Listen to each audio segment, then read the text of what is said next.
on sale for $5 after. You can talk to me, or you can just give me a hug or whatever. $5? I wrote this one for Diane Haas, who was actually the inspiration for the poem pamphlet on unraveling, because she gave me like the prompt for it, and she asked me like the other week to write her a pamphlet on raveling, and so I'm going to start. This is brand new. I'm going to start this with a quote by Diane. If you try to peel an onion too far, you'll never find the core. Just a pile of skin and tears. Don't you know the stripper wears the most clothing in the room? 1. The verb ravel dates back to the 1580s. It means to tangle, to become confused. It also means to untangle, to unravel, to unwind yourself like a ball of yarn rolling off the couch and across the kitchen rug. The contradiction originates in the Dutch practices of weaving and sewing. When the thread frays, it ravels, creating knots too tight to be undone. You've lived your life as your own antonym.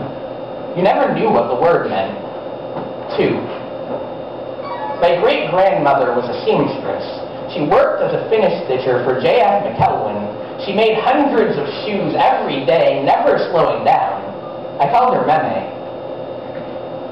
When she turned 91, she became a defunct sewing machine. She raveled back to her childhood, tried to collect the tattered threads of her language. The doctor said she had knots in her brain. 3.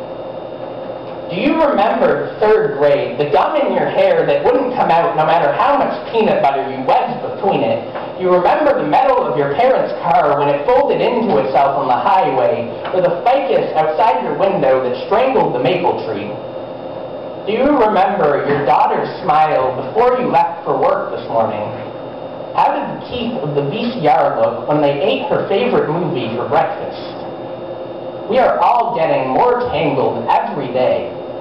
There is no way to reconcile this. 4.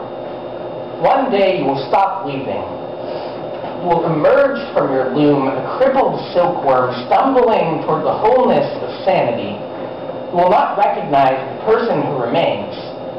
You will not realize that all the time you spent undoing yourself, you were just finding your loose ends so you could tie them together, that you have spun yourself a web, that your body knows parts of itself it couldn't have named. There is no core to this sickness. You have all the thread you need. Thank you, Zach.